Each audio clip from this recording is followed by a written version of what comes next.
I would like to welcome you to the opening of the academic year 2017-2018. It's my great pleasure to introduce our president, Michael Driscoll.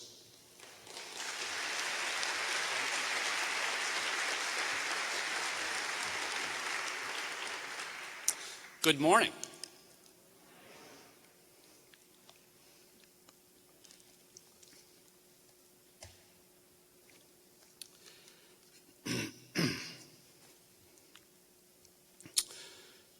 My fellow citizens of IUP, I stand before you and say with confidence that the state of the university is strong. Sorry, I felt some sort of an urge to speak with appropriate presidential gravitas and dignity just for a moment. I suppose some of you might view our position as do or die. I beg to differ. No question, we must be shrewd as we move forward to the future we envision. We must do, but we will do that doing from a position of great strength and opportunity. Say carpe diem or whatever you want. We are at a critical yet very positive turning point. To not act with urgency would result in missed opportunities. With strength, we are in control of our future, thanks to the incredible discipline we have shown as we've worked together in the last several years. We are in a position that many envy. Because of our strengths and the challenges and opportunities ahead, this is our year. The year IUP lifts off and soars. So let's talk about dollars and cents. Some of you have seen this chart. It's part of the State System Strategic Review Report.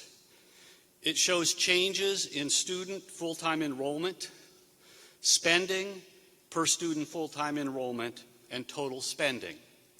The spending bars reflect adjustment for inflation. In a very key sense, large changes on this graph are not a good thing.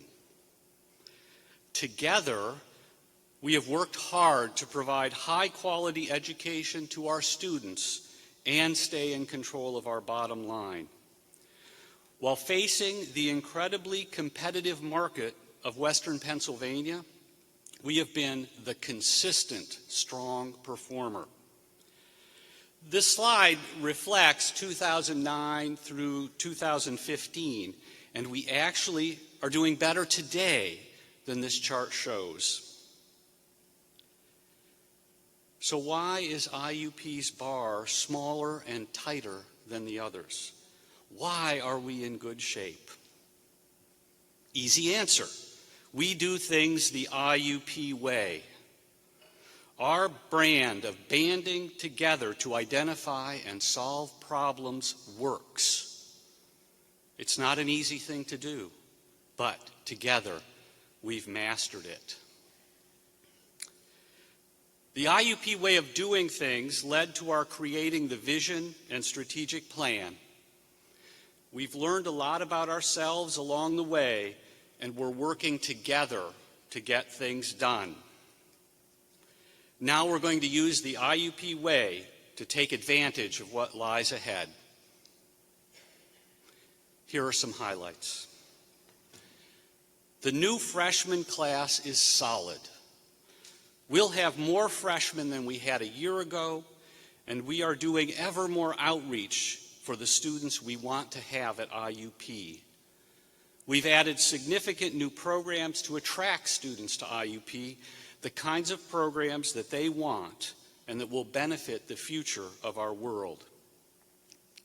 And it's important to remember that we are doing this in the context of Pennsylvania and the state system of higher education. the state budget is still in an incredibly challenged place. We're grateful for the governor's and legislature's reinvestment in the state system and IUP, but we need to be realistic. We won't see some massive infusion of appropriation that will allow us to return to those good old days. We must remain vigilant and continue to effectively manage our resources.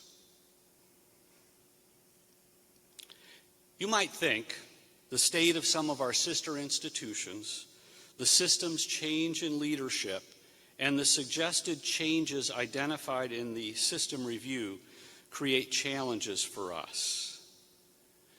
But because of our current position of strength and our demonstrated ability to effectively steer our own course, I think we are in an advantageous position, especially given the greater flexibility we have been granted by the Board of Governors.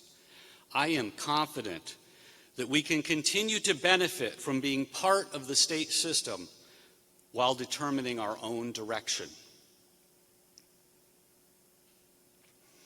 I've talked about shameless bragging for a couple years, and despite all that you are doing to make IUP great, the world doesn't yet know it.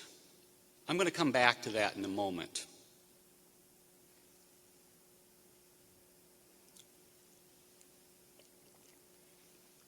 It's true, total enrollment is going to be down a bit this fall, even as the freshman class grows.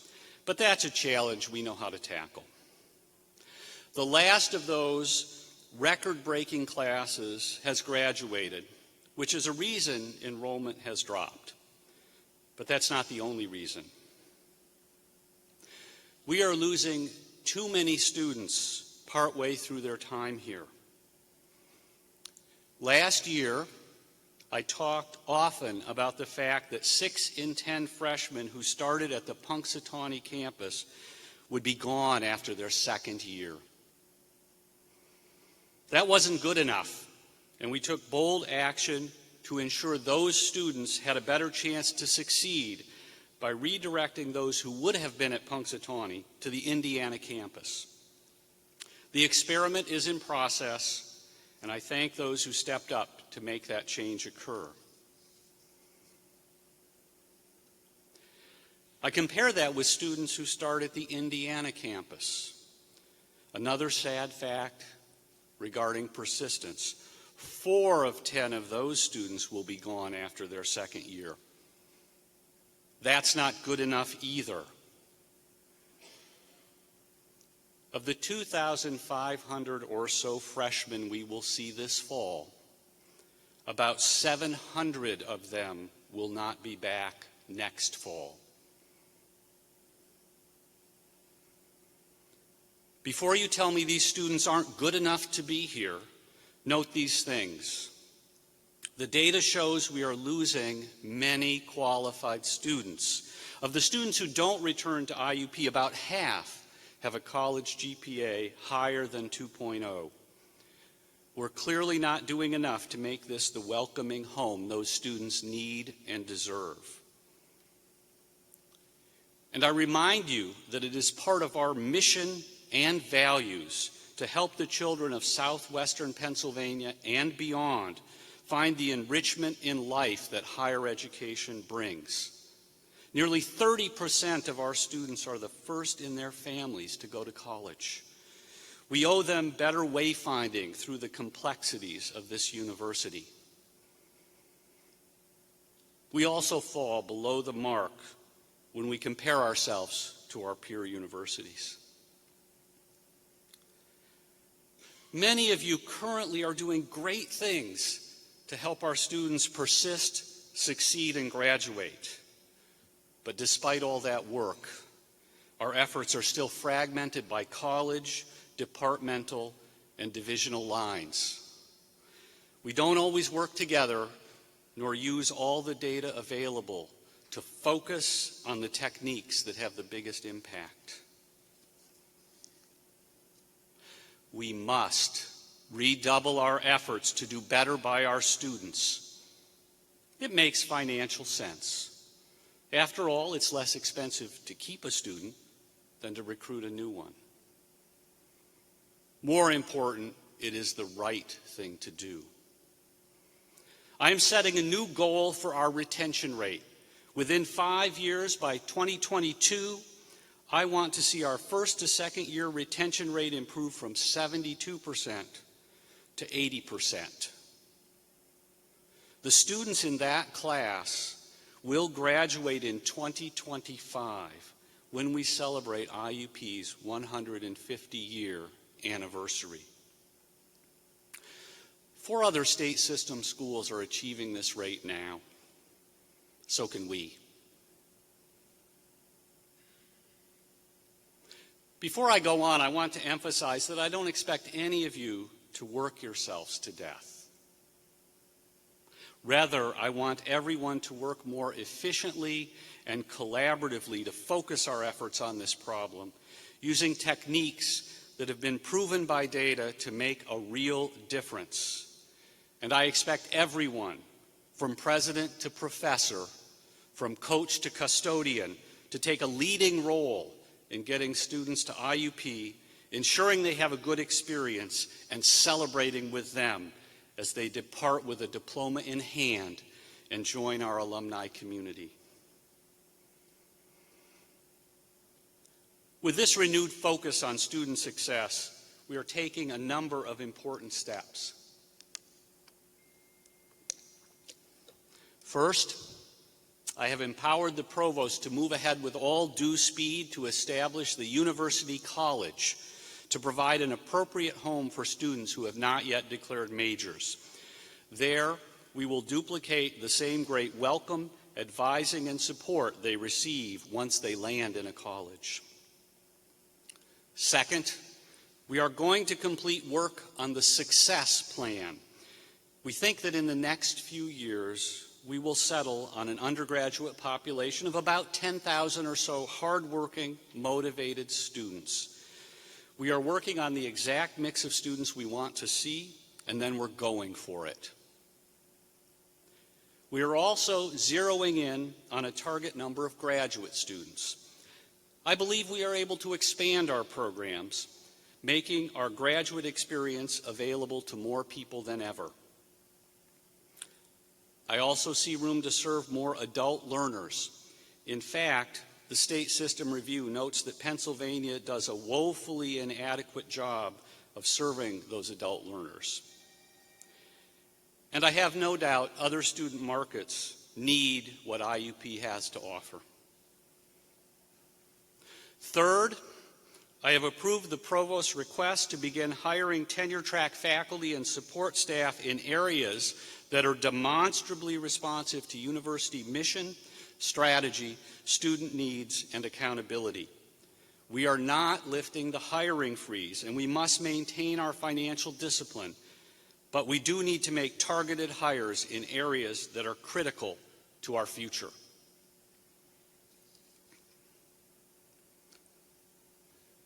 Fourth, I am appointing Dr. Patty McCarthy as Vice President for Enrollment Management, removing the interim from her title. I am charging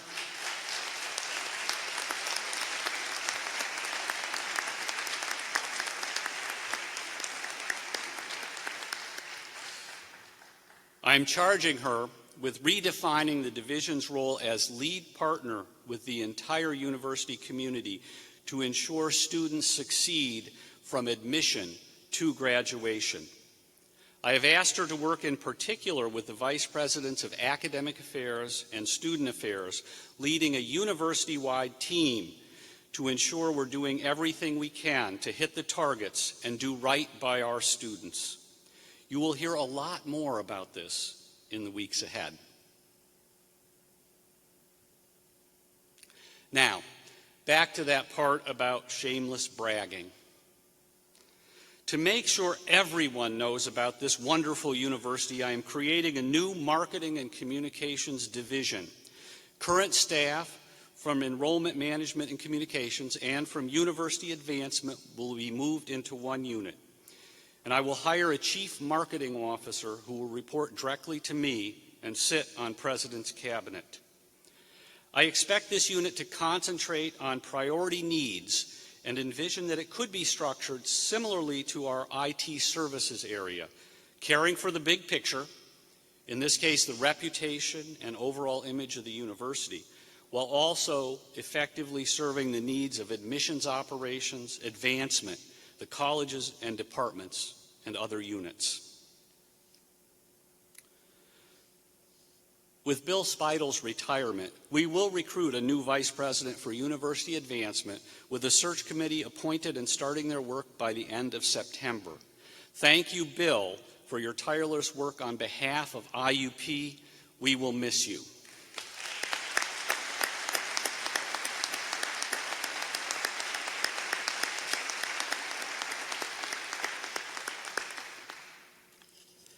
On September 11th, Katme Oseran Hanna will join us as interim vice president for university advancement. She comes to us from the registry. Her executive positions in advancement have included work at the City University of New York College of Staten Island and New Jersey Institute of Technology. To help fund the marketing and communications operation, I am eliminating the open associate vice president positions in university advancement and in enrollment management. So implementing these changes feels to me a bit like snapping some of the last pieces into the puzzle. Last year, I likened our work to a big family puzzle when I talked to you about the concept of the IUP way. Working together to make a better tomorrow through our students, finding innovative ways to create good change and have an impact on this world we share, that's the IUP way. If we don't take advantage of our good position, and if we don't face up to the challenges that could easily drag us down, then we will miss the opportunity to reach our shared vision. Whew. I know I've covered a lot, and you may need a moment to absorb it all, but I must speak to one more thing. In all that we do, we will infuse our values of diversity and inclusion. The President's Commission on Diversity and Inclusion has been hard at it.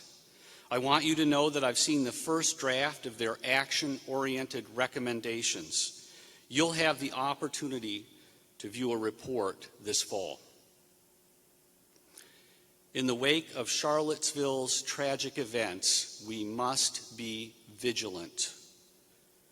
Everyone in our university community must not only feel welcome, but also must be treated with respect and dignity. We will honor and defend the rights enshrined in our Constitution, including the right of free speech, but we will also continue the sacred task of teaching our students and each other that incivility and hate, prejudice and bigotry, and discrimination and racism are the foundation of neither our society nor the educated citizen.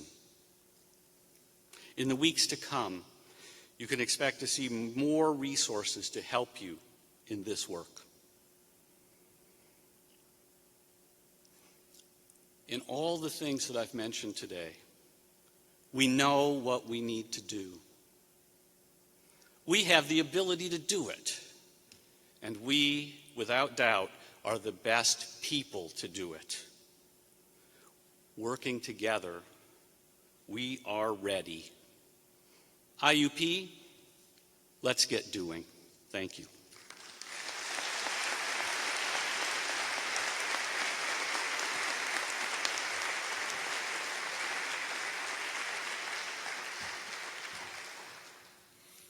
Thank you, President Driscoll, and good morning, everyone. I suspect that you've heard or read discussions about peak something or other.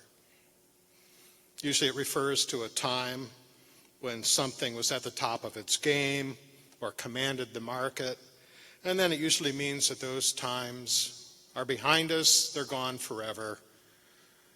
We're moving on to something else.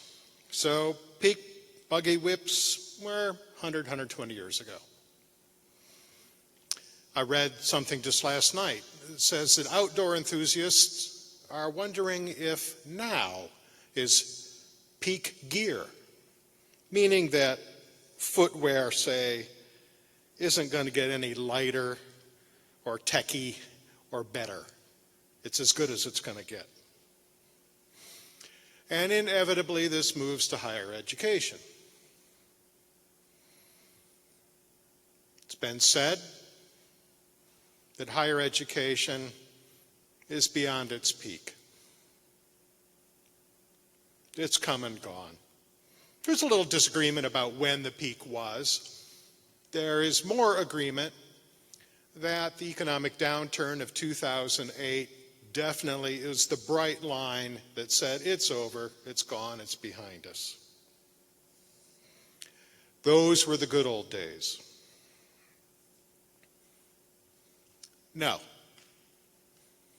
No, no, no, no, no. Yeah, things are different, but there is so much opportunity in front of us. Peak IUP, at least, is in the road in front of us. We're going forward. And I strongly suspect that, at least as far as IUP is concerned, peak is the wrong notion, because it implies that somewhere there's a down slope. I just don't see that. We begin in a good position, as President Driscoll mentioned. I hope you take pride in knowing that we are where we are because of your hard work and our ability to work together. And it's not just our saying so. This is not the shared delusion of a small island community cut off from the outside world. There's external validation. You saw some of that on the screen just a few minutes ago. A couple of more facts. IUP was included in Money Magazine's 2017 Best College for Your Money listing. IUP was selected for the Princeton Review's Best Colleges Guidebook for the 17th consecutive year. IUP has been ranked a top 10 Pennsylvania university by schools.com. And that is without organized, coordinated, shameless bragging. Thank you for making this so. And again, thanks to your good work, our students have some new programs to choose from that are online this fall. Public Health was approved by the Board of Governors last academic year, and it now has its founding director, Diane Schinberg. Public Health is open for business, or at least it will be as soon as we dig out an office for Diane. Over the summer, a new bachelor's program in environmental engineering was approved by the Board of Governors. It, too, is open for business. The Board of Governors approved a new PhD in business, which will be coming online a little bit more slowly, but just as surely as environmental engineering and public health. There's more to be proud of. We have the pleasure of working on a beautiful campus, because that comes about because of the terrific dedication and skill of our grounds and facilities crews. And this wonderful campus is in a great community. If you were in town this summer during some of the orientation sessions, you may have seen how the borough helped welcome our incoming families and students. That was very nice to see. IUP is a special place. We know how to work with each other, we know how to work hard, and we are seeing these well-earned results. We can and should, and I hope you will, take pride in what we've been able to do and where we are. IUP is a special place. Now let's turn our attention to what's in front of us. As President Driscoll just said, student recruitment and retention are top priorities. Let me remind you of the Strategic Initiative funding opportunity that was announced last academic year. This is the recruitment and/or retention opportunity that is being coordinated by the University Budget Advisory Committee, or UBAC. And simply stated, we're looking for your ideas that focus on recruitment or retention of students. We're crowdsourcing the concept. Proposals are due September 30th, and for more information, you can visit the web page at the Finance and Administration portion of the website, or you can contact Cindy Strittmatter, who's chairing the subcommittee. Let me offer a few seemingly random thoughts and observations about recruitment. We know that the single most important factor that students consider when they are trying to decide where they are going to go for college or university is academic reputation. Academic reputation. Cost is important, obviously, but study after study, survey after survey tell us the same thing. In general, students will choose quality over economy. It's academic reputation. Academic reputation comes from many things. Among others, it includes the quality and dedication of faculty, the design, currency, and content of courses and programs, and the types and quality of co-curricular experiences that students have available. So reputation is an outcome that has input from many sources. Reputation drives recruitment. Reputation comes from many sources. That means that recruitment is not the responsibility of a division or a committee or a group of anything. It is something that everyone has a part in. And we are in a good position. We have terrific and dedicated faculty. We have made great strides in our curriculum. We've improved the processes that help keep the curriculum fresh and relevant. And on the co-curricular side, we are fortunate to have great people and a rich depth of programming. We are going to use this good position to move forward. We will brag shamelessly about the many good things that we do very well. And you know what? That's going to be fun. We're also going to make sure that our reputation building tools are as sharp as they can be. This means continuing our work on assessment, and we've made excellent progress, by the way.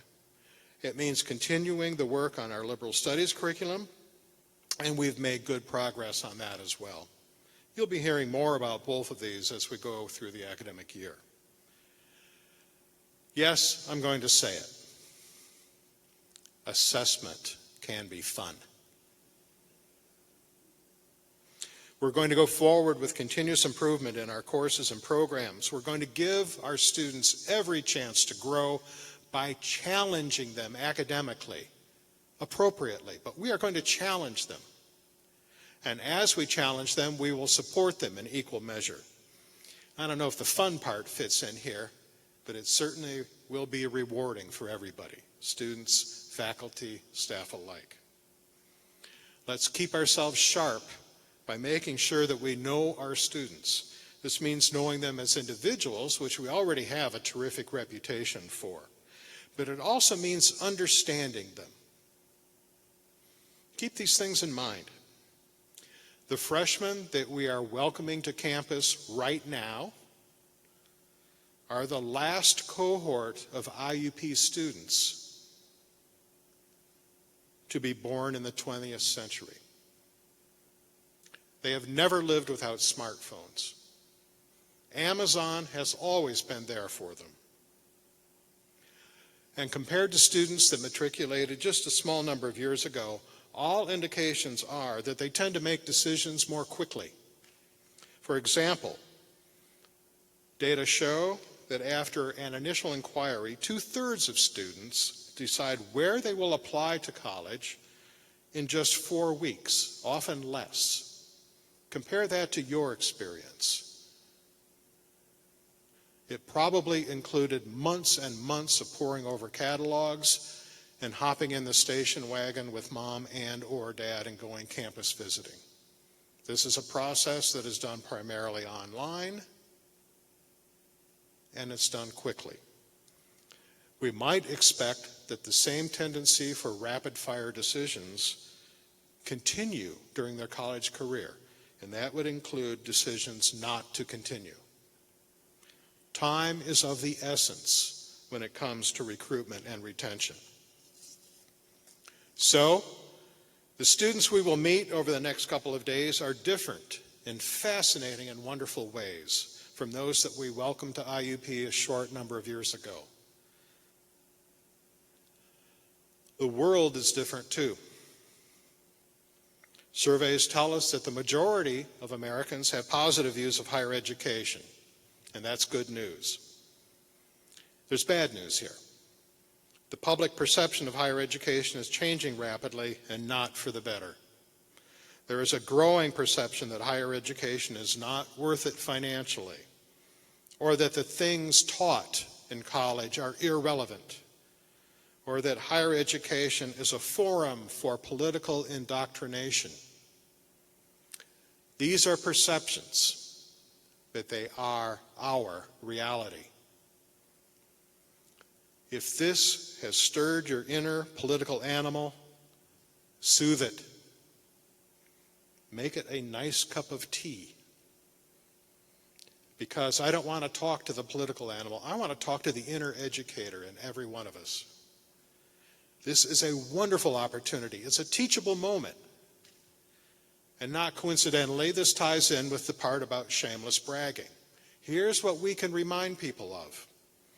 We can talk about the data that shows the value of a college degree. In fact, if we look at it just in financial terms, the premium of a college education is the highest it has been in many generations.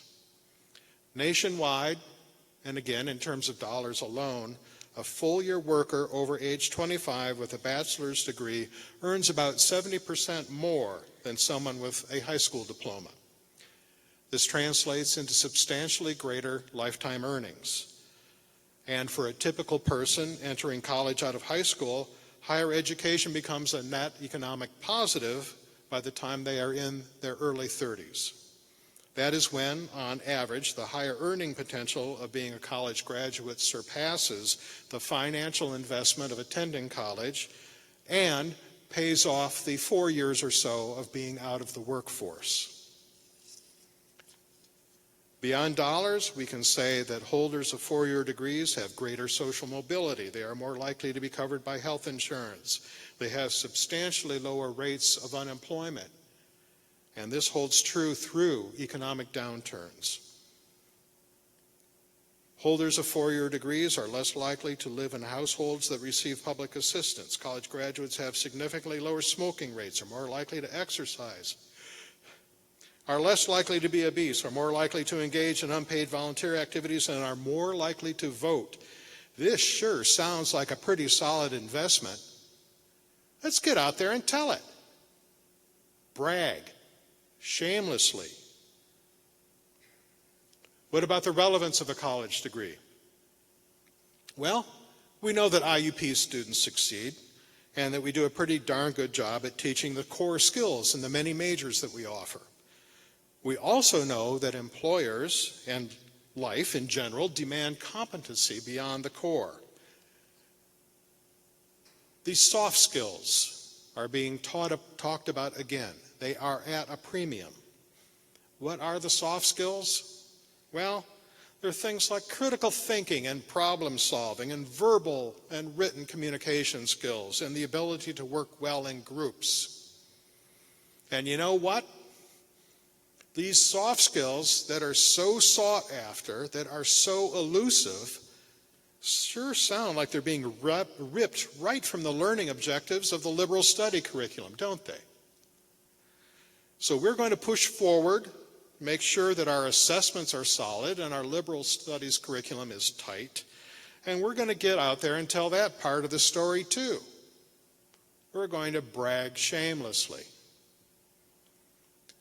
We're going forward. And I'm glad that we're going to do it together here at IUP. Welcome back and Happy New Year.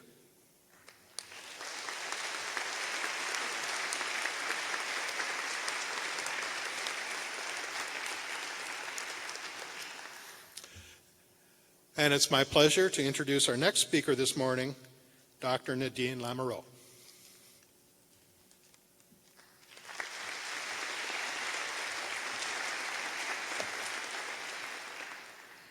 Good morning. Welcome to the opening of the 2017-18 academic year. On behalf of the Association of Pennsylvania State College and University Faculties, the union that represents faculty and coaches, I'm so pleased to have the opportunity to welcome you to the start of the new year. I am, as many of you, wondering how the summer months flew by so quickly. The 5 articles I intended to write, the courses I intended to redesign, the scholarly reading I intended to catch up on remain in neat piles, barely touched. While my course syllabi for next week's classes are kind of calling to me with some urgency. The summer was not a complete free-for-all, though. I did manage to keep my risk for Alzheimer's disease at bay by challenging myself to gain entrance to campus and parking by dodging orange cones and road closures. Now my goal for next week will be to see how creative I can be with my cooking as I avoid going to Walmart or grocery stores during move-in week, and to get my syllabus done for next week's classes. 1 year ago today, I had the displeasure of announcing to you that we, the faculty, have been waiting for a long overdue contract, and that we were willing and ready to go on strike if need be to achieve one. I don't need to say how that ended. This year, I have the pleasure of telling you that we have a current contract, which expires on June 30th, and negotiations are underway for our next contract. We also face many changes this year with the retirement of Chancellor Frank Brogan, the appointment of Interim Chancellor Karen Whitney, and our response to the NCHEMS report. I will be speaking more about these items during our general membership meeting at 11 in the Grove Recital Hall. This summer wasn't a complete waste either, because I did do something nerdy by reflecting on the IUP strategic plan. This is the first time in my academic career that I have found the strategic plan to be more than a futile exercise or a universal joke about charrettes. In one of my first meetings with Dr. Moreland last year, he referred to the strategic plan and its role in decision-making on our campus. I pretended to know what he was talking about, not sure if he could see through my dumbfounded expression, and promptly sent out to learn more about this living document for our campus. If you've not read it recently, I encourage you to do so in your free time. As much as I would like to take the time to discuss the 21 strategies and 75 measurable tactics, this morning I would like to focus on the 4 overarching goals and their significance in advancing our institution. The first goal is to provide innovative academic programs of high quality and value. In my 18 years as a faculty member at IUP, I see my colleagues dedicating heart and soul to their teaching. In order to continue to do so, we need to have permanent tenure-track positions filled with talented faculty to sustain the creativity and energy in order to provide innovative programs. We need staff positions that can support the mission of our programs, departments, colleges, and the university. We cannot sustain or even maintain with a temporary workforce. Some of us do need a nudge to innovate, sometimes myself included. When I entered my doctoral program in counseling and human development in the late 1990s, the cost of gas was $1.22 per gallon. Stamps cost 33 cents for a first-class letter. A loaf of bread was $1.49 a loaf, and eggs were 89 cents a dozen. The Dow Jones Industrial Average closed above 11,000 for the first time in history. My version of when I was a grad student included horrifying tales of not having full-text articles available on the internet, necessitating a visit to the stacks with my rolls of dimes and quarters in my pocket, and having to know how to use an index, subject, title, and author, to find my articles, while also having to scour tables and reshelving carts to see if I could find the journals that I needed. Evenings and weekends were not great times to visit the stacks, unless one didn't mind running the risk of encountering couples who were having a private encounter of an up-close kind, if you know what I mean. State-of-the-art training included making VHS recordings of our counseling sessions that I got to transcribe by hand or on my new personal computer, for which I had to take out a sizable personal loan to afford. Thankfully, I lived with my brother, who worked for IT at a neighboring university, and he oversaw the maintenance of our dial-up connection for AOL. During my first year teaching at IUP, the Columbine school shootings had occurred. Y2K was considered the most important concern for most companies. Bluetooth and Napster had arrived on the scene, and the world witnessed the end of Beanie Babies in 1999. Fast forward to 2017. Today's students are tech savvy and expect that their education will be convenient, accessible, and involve innovative technology. They can use social media faster than I can type in my IUP password. Our country has been involved in military wars and battles throughout most of their lives. My teenage daughters have learned keyboarding since elementary school but do not know how to write in cursive. Their access to information outpaces their ability to digest it and critically analyze it. Medications and hard liquor have always been advertised. They are more aware of their digital and carbon footprints. Amazon packages can arrive in a matter of hours rather than days in some areas of the country. Cell phones and tablets with cameras are ever present in our classrooms. Many students expect access to Wi-Fi in public spaces, which is a drag when you vacation with teenagers. They don't have, to places where they don't have Wi-Fi at all.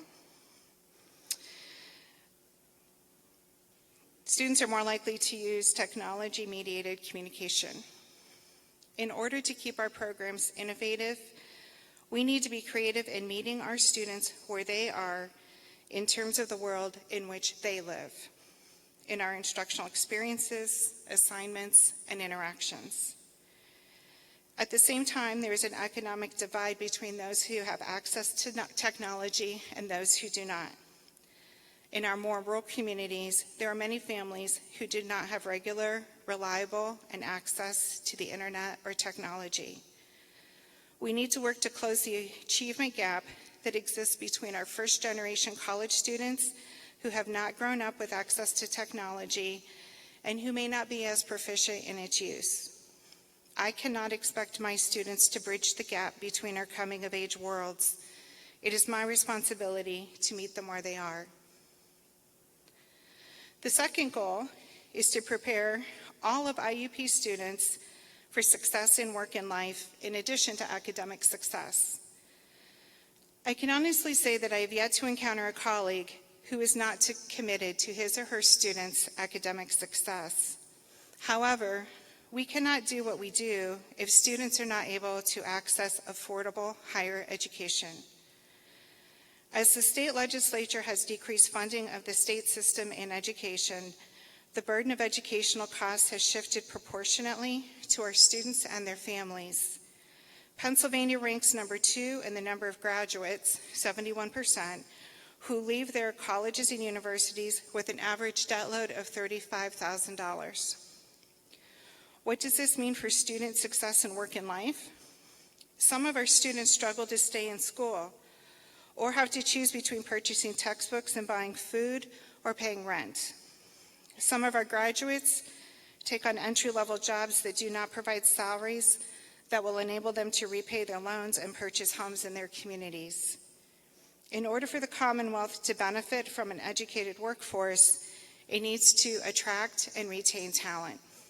In order for students to remain in the Commonwealth, they need to be able to find gainful and sustainable employment in viable communities where they can purchase homes and contribute to the local tax base. Schools with a strong tax base can in turn provide high-quality public education to its constituents. While in Goal 1 that I just focused on, the provision of innovative programs of high quality and value at the university level, the same need is reflected in our communities in the forms of innovative and sustainable employment opportunities.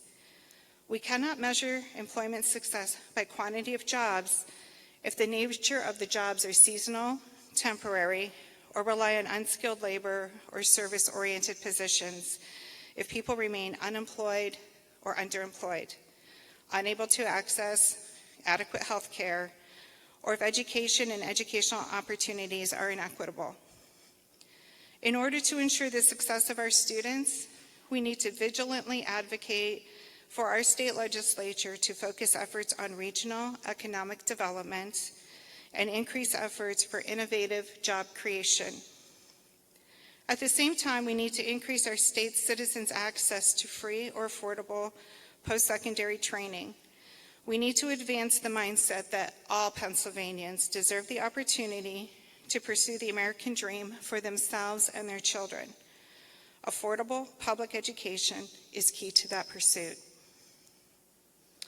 I've combined Goal 3, secure IUP's financial future, and Goal 4, strengthen IUP's value to our local, state, and global partners. Just as we abhor the shifting of the funding of state system universities on the backs of our students, we oppose a tuition model that balances this institution's budget at the expense of our students and their families. And we do not believe that this is sustainable for the long term. Instead, we need to all join forces to ensure IUP's financial future through giving, forming community partnerships, securing grants, and innovative sources of revenue. While improvements have been made in talent-gown relationships, we need to continue to strengthen the interdependence between our university and our community. Unfortunately, negative circumstances all too often make the headlines. But the reality is there's far more good going on here than what gets press. We have amazing students, faculty, staff, and administration who are doing wonderful acts of goodness and kindness in our communities.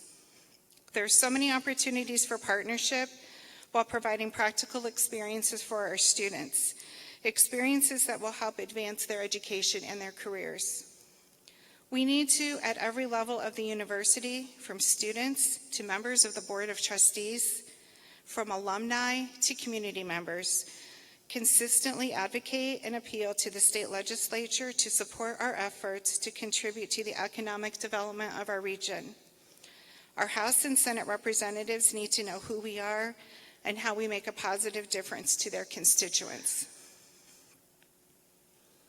In a world that seems uncertain and out of control at times, we can be the difference that we envision for our university, our families, and our community.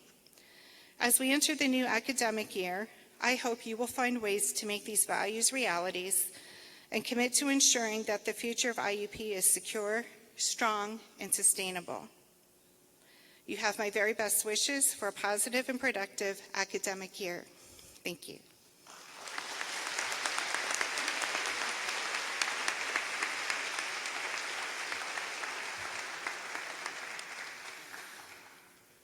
Thank you, Nadine. Our next speaker is Ms. Cynthia Spielman. Cynthia?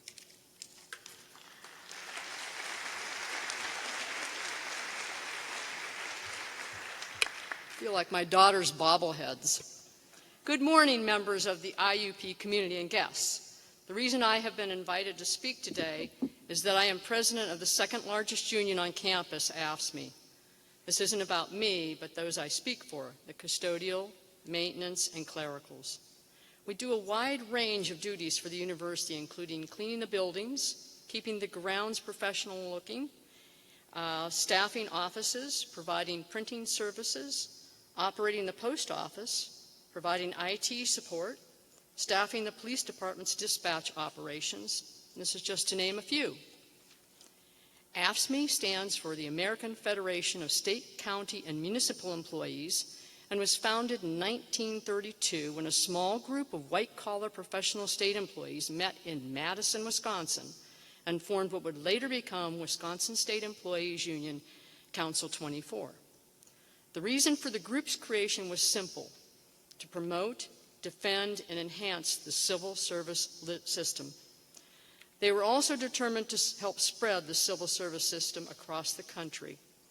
Now let's jump ahead to 1970, the birth of AFSCME Council 13 here in Pennsylvania.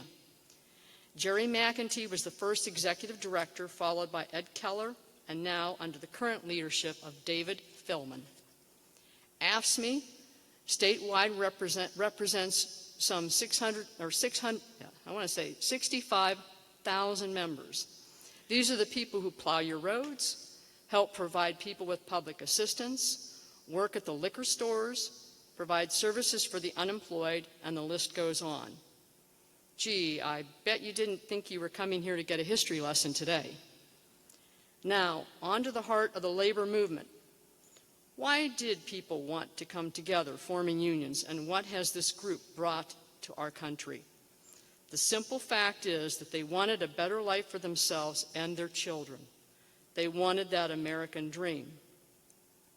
Dr. Moreland mentioned the benefits of having a college degree in his presentation. Let me tell you about the benefits of belonging to a union.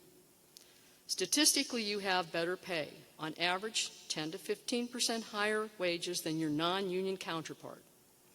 Unions provide health care for workers, provide better, safer working conditions, and a voice in the workplace. Unions have helped better the American lives by giving us a 40-hour work week. Unions fought to provide workers sick days and vacation days and brought Americans what we now know as the weekend. Unions were advocates and assisted in implementing Social Security in the 30s. Unions fought for workers' rights to secure pensions so that people like you and me can retire with dignity. Unions created job security. Unions helped establish child labor laws so that your children and mine wouldn't have to work dangerous jobs, enabling them to attend college without being forced into hard labor at a young age. Unions fought for the establishment of workers' comp laws for those unfortunate enough to be injured on the job, providing a paycheck to their families when they couldn't work. Unions have provided equality in the workplace. Unions set the standard for minimum wage laws and are currently fighting to raise those minimum wage laws, thus providing living wages to workers and their families, and the list goes on. But now I want to talk about the second part of my message: respect. President Driscoll mentioned this during his message earlier. I would like to quote from the Bible, a verse suggested to me by Pastor Bill Blair, the lead pastor of Indiana's Grace United Methodist Church. It's from 1 Thessalonians chapter 5, verses 12 through 13. Now we ask you, brothers and sisters, to acknowledge those who work hard among you, who care for you in the Lord, and who admonish you. Hold them in the highest regard in love because of their work. Live in peace with each other. Now, if you would please direct your attention to the screen and listen to the music provided and the song sung by Aretha Franklin.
That got us going, huh?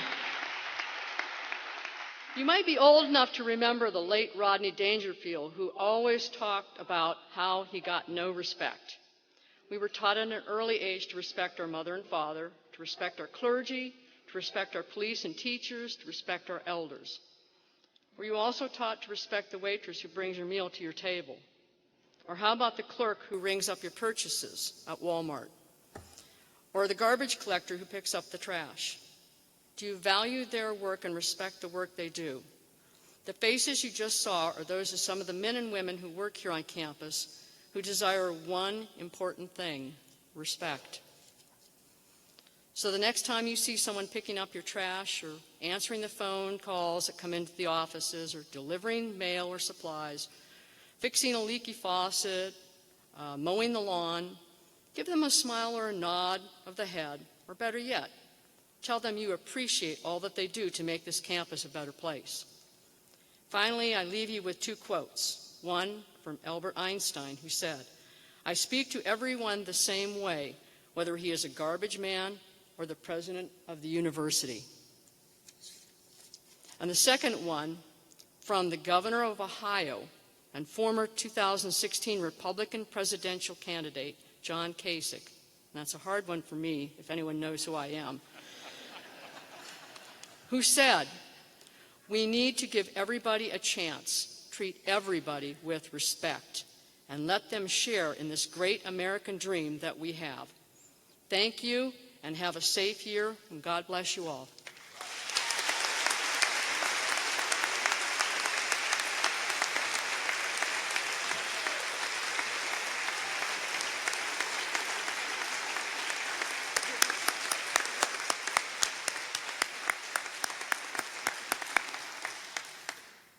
Thank you, Cynthia.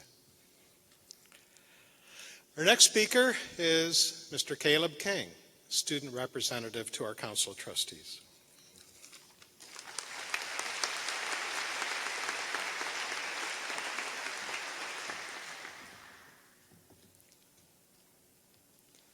Good morning and welcome back for another great year here at IUP. My name is Caleb King. I'm a junior majoring in applied mathematics and economics and the new student member of the Council of Trustees.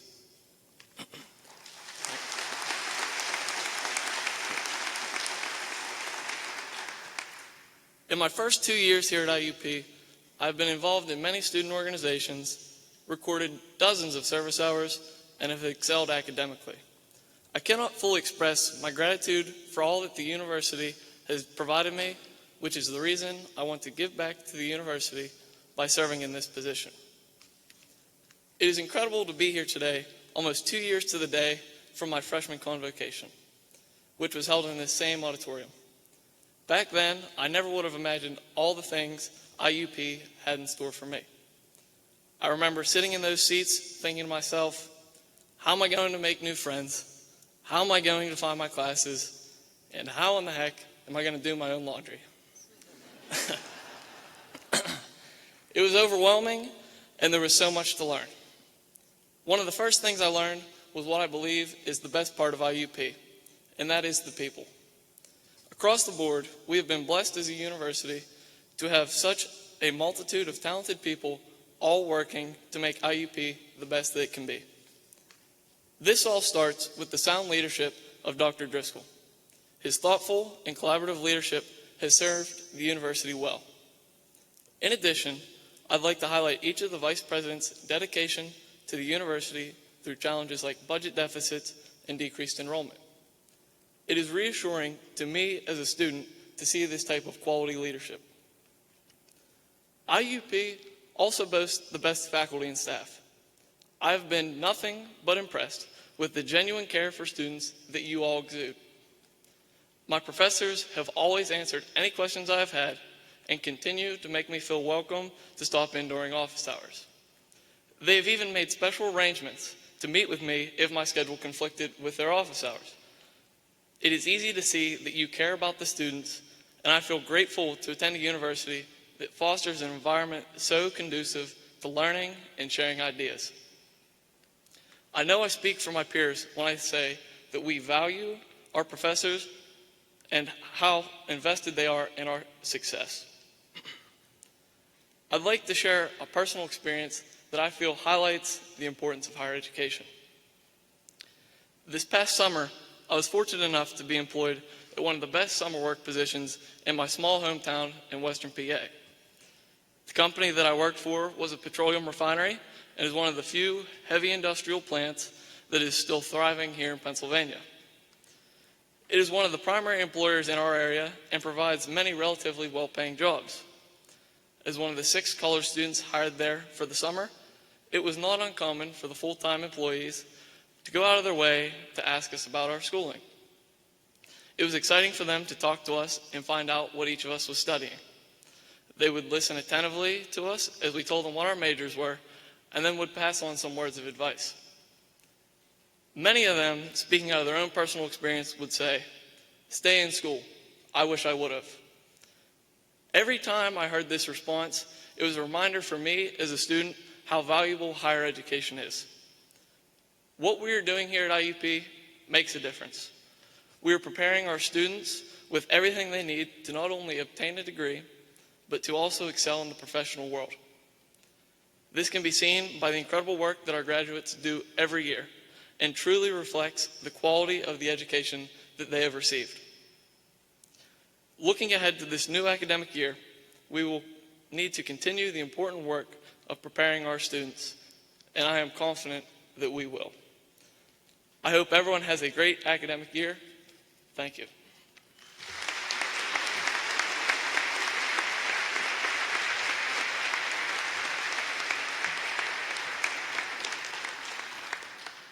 Thank you, Caleb.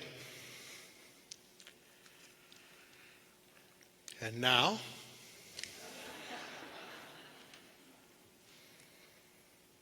with perhaps a small amount of trepidation, it is my pleasure to introduce Dr. David Piper.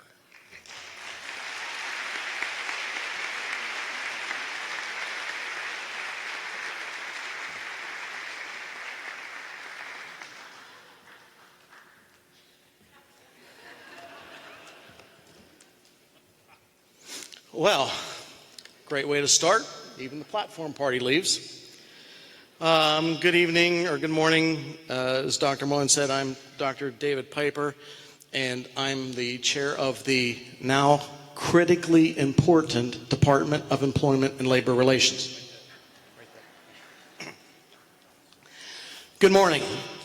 It is so nice to be back in front of you again this year.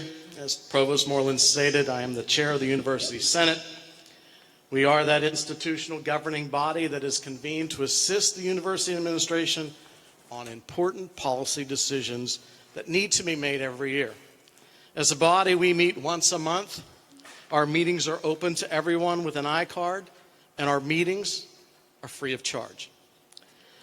All part of being a valued member of the IUP community.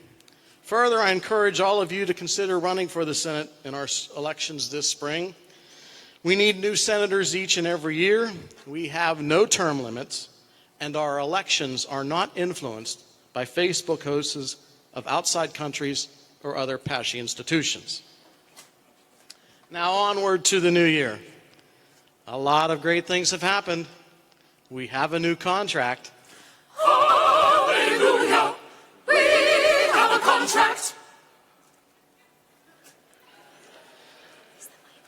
57% of our university community donated to our University Family Fund Drive. Hallelujah! 57% donated! And as of 2 weeks ago, my personal favorite, Maple Street, is now open throughout the entire campus. Hallelujah! Maple Street is open! All right, whoever's singing, you might as well come on stage for crying out loud. There they are.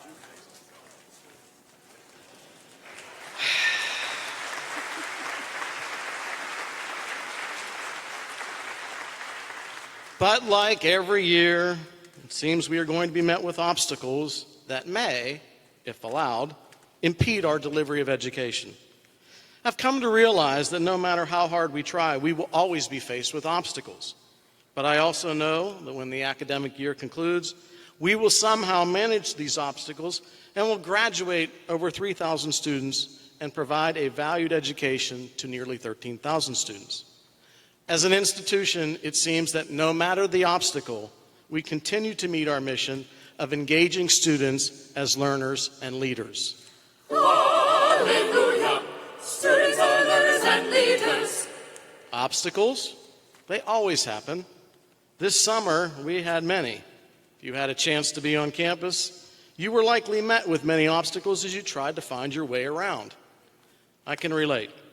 Early this summer, as I was walking out of my office to meet my lovely wife for lunch, a car made a turn onto 11th Street from Maple Street.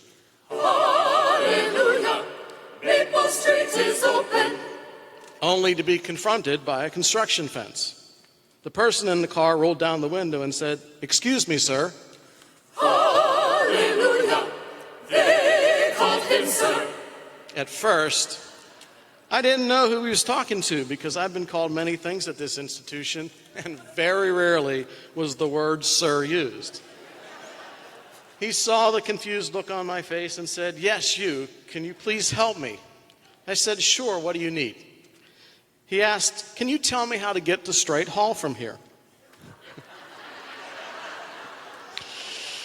I thought about it for a minute, and I said, "I don't think you can get there from here."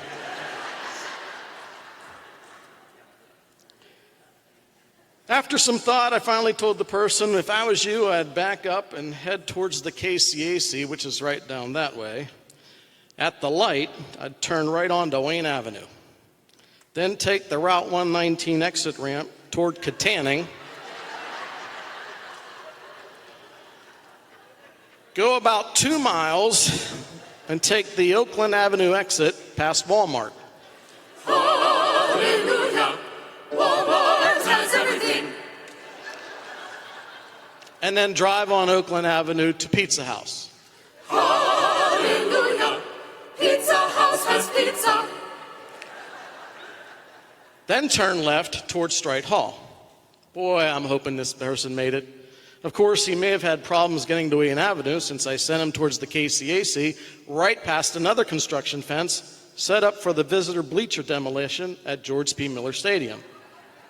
Who knows, he may have ended up at Clarion University and right now is probably arguing with campus police saying, "Just tell me where Straight Hall is."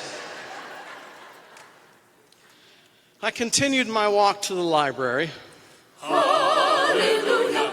24/5. As my lovely wife was waiting for me for lunch, and I too had obstacles to overcome. I had a choice to make. Either navigate these obstacles or eat alone.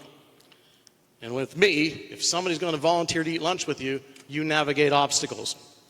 So I decided to bypass the obstacles to the library by using the most alternative direct route that was available to me.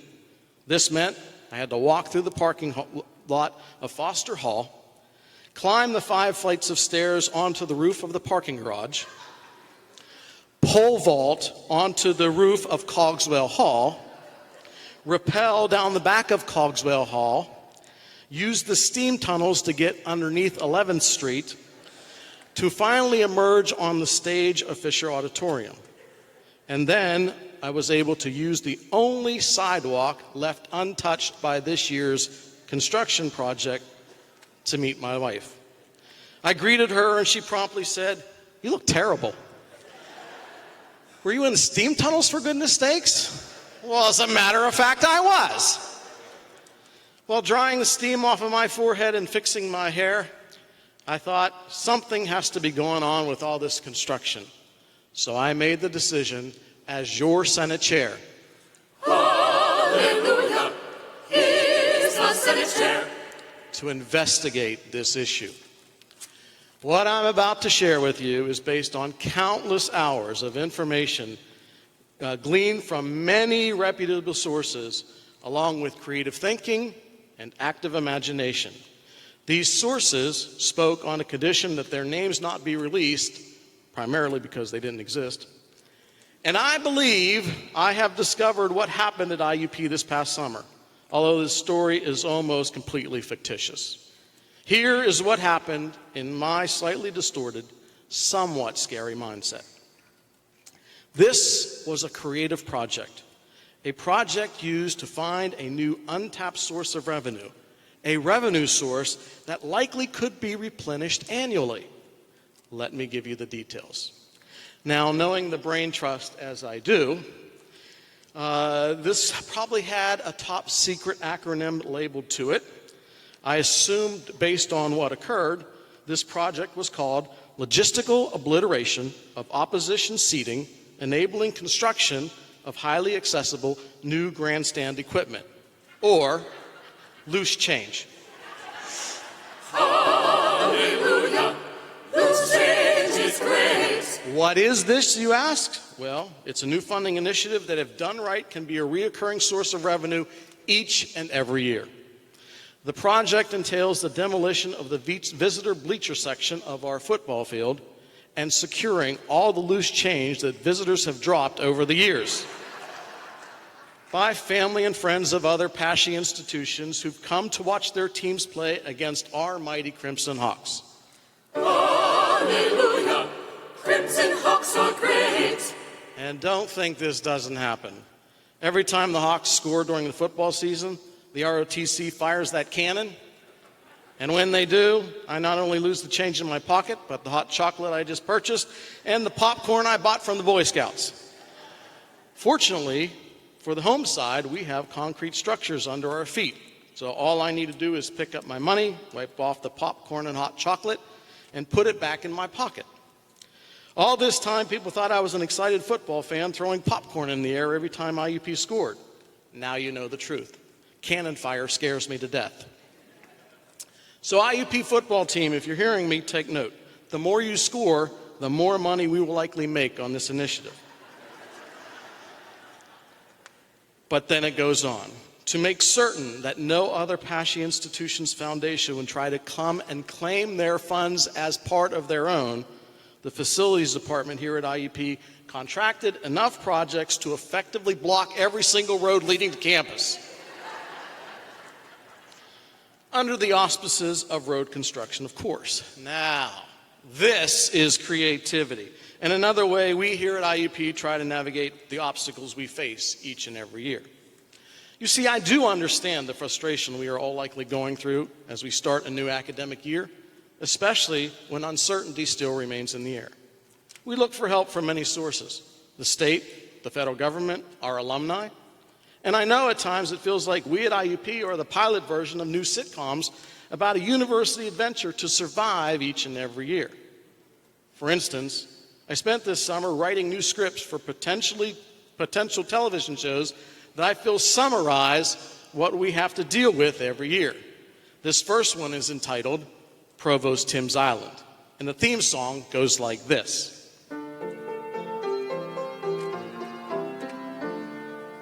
Sit right back and you'll hear a tale A tale of a fateful trip that started from this tropic port aboard this tiny ship.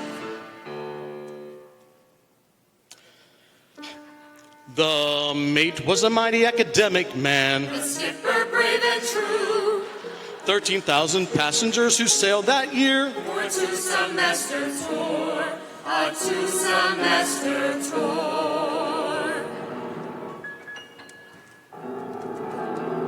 That's lightning and thunder. The weather started getting rough. IUP was tossed. If not for the courage of our fearless crew, IUP would be lost. IUP would be lost. I want my mommy.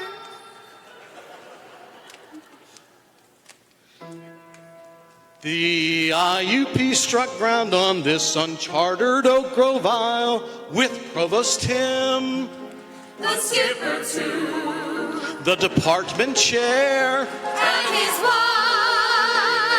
the movie star, the professor, and Lynn and Here Provost Tim's Isle.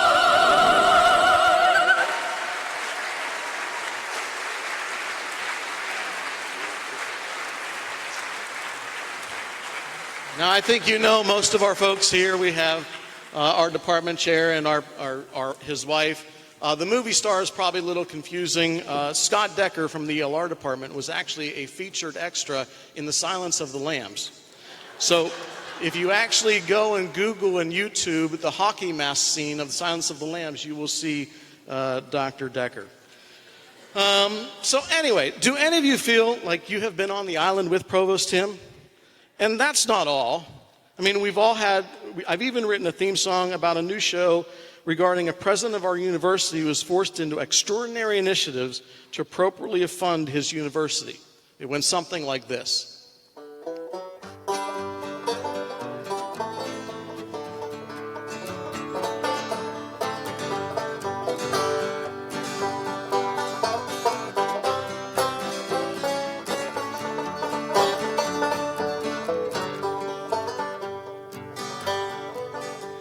Now listen to a story about a prez named Mike, a Spartan engineer who never liked tuition hikes. He was freezing in Alaska every day and every night, so he looked for a place where the air was just right. Indiana, Pennsylvania, that is. The name is confusing, but the people sure are nice. He met with everyone and they saw eye to eye. He had some good ideas and he wore those sweet bow ties. The search committee said IUP's the place to be. So he loaded his Ford Explorer and he drove to Eberly. College of Business, that is, nationally ranked. All the roads to Sutton Hall were closed for construction. Now each year he has to make those crazy ends meet, but the money's all tight and the politics are bleak. In the meeting after meeting, well, the answer was the same. No additional funding is the name of the game. No E&G, no ESF, no CNH, no M&Ms. Definitely none of that LOOSECHANGE. So the cabinet said, find another billionaire. The alumni replied, well, we're not quite there. But when we are, we'll give so generously. We'll buy you 10 more buildings just as big as Eberly. But not as big as that humanities building. Seriously, that thing is huge. Ladies and gentlemen, the Eberly Hawkbillies.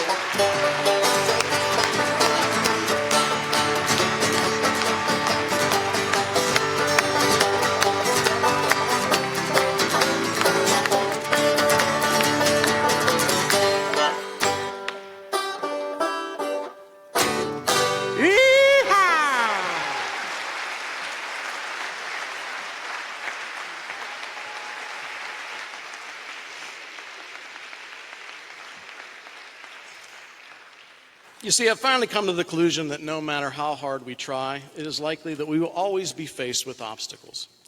Our job of educating the next generation of teachers, nurses, scientists, safety engineers, musicians, artists, business leaders, psychologists, criminologists, social scientists, sociologists, philosophers, and of course, the critically important employment and labor relations specialist require us to navigate these obstacles. And when I look around at the co-stars we have here on Provost Tim's Island and the Eberly Hawkbillies, we have the needed brain power to overcome these obstacles. Would more money help? Sure. A few added positions? Yes. But what happens if they don't materialize? Are we going to let these obstacles defeat us? I certainly hope not. It is my hope that as the IUP community, we continue to look for victories that happen around our campus every day, instead of just focusing on the negative obstacles that arise from time to time. There are many little things people on this campus are thankful for. During finals week, I asked some folks what they were thankful for. Here are some of the results, and feel free to sing along. You probably know the tune. Einstein takes meal swipes. The strike is over. Students support our faculty. A quality education. Faculty faculty that care, new building for humanities, a dedicated support staff, winter break, choir tour to Europe, brand new dining hall, those great big flower pots, and more.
The academic year is about to start. Go Hawks.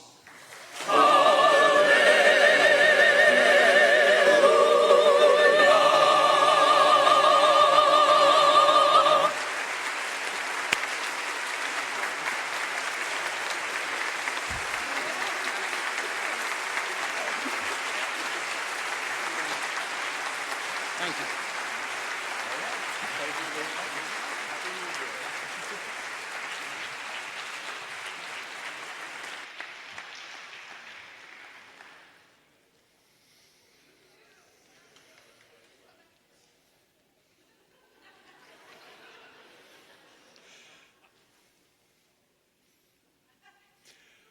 It is such an honor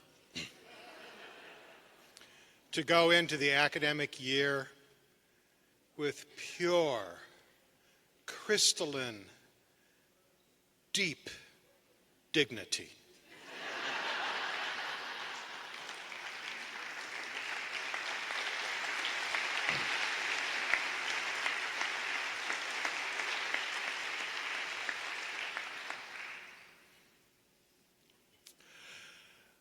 I have Ernie Walker to thank for the next bit. Ernie, are you here? No.